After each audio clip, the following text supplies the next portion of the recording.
as it is always a race in currency exchange market for dollar versus rupees. Every Indian wish that why can't be a 1 rupee is equal to $1. This is the question quite similar to why can't we just print money and pay all the debt. There are some pros and cons to the situation, but let's see what happens if overnight or in very short period of time dollar equates to rupees. First of all, the high value of currency does not mean the economy of the country is stronger. If that was the case, then Bangladesh would have had a stronger economy than Japan, because 1 Bangladeshi taka is equal to 1.4 yen. Now, the pros of the situation. Buying goods will be cheaper for Indians in international market, because this will make imports cheaper, which is quite good for the developing country. Buying luxurious good will be very easy for Indians. Simple example, an iPhone 6 will cost only 650 rupees, which is quite cheaper than the current market rate. As imports are cheaper, then petrol price will be cheaper, resulting in reducing the transportation cost of the goods around the country. This looks like a quite good scenario, but this will not last long for this situation, because other side of the story is completely different. Now, cons of the story. The exports will be quite expensive, because Indian products will be expensive compared to other competing nations. As the Indian export is booming quite a lot since recent years, if it's expensive, why any country would buy things from us if they can buy it from the other competitors with lower cost? No foreign investment. The number one reason for the foreign investment in India is the cheaper labor cost. Foreign companies will not be investing in India if they can invest in other country for cheaper price. Investment in IT sector and service sector, which contributes in huge amount of Indian economy, will be gone. Now, as rupee is equivalent to dollar, why any company would pay to an employee 75,000 rupees per month if they can hire someone outside who will do the same work for $3,000 or rupees? Also, people wouldn't pay 4,000 rupees per month to a maid, instead they will buy a nice $1,000 vacuum cleaner. So eventually people will lose jobs, which will increase unemployment.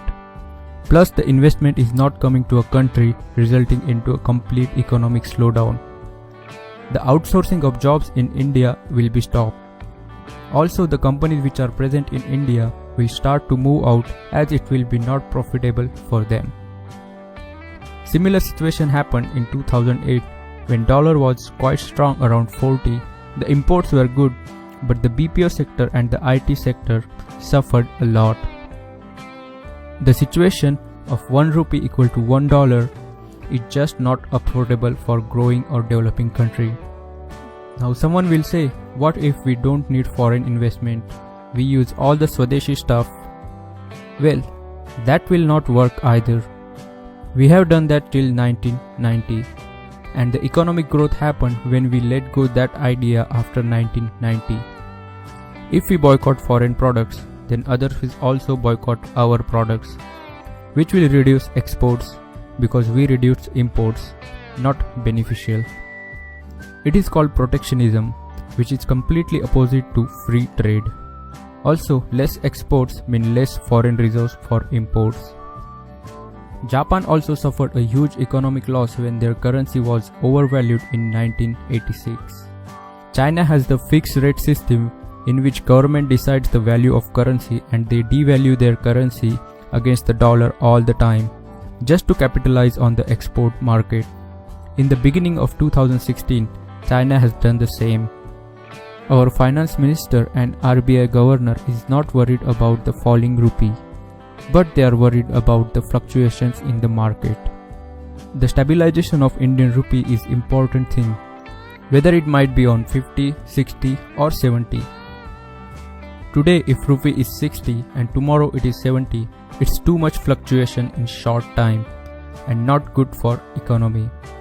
As we have adopted floating rate system since 1975, the finance minister and the RBI governor and government cannot decide the value of currency.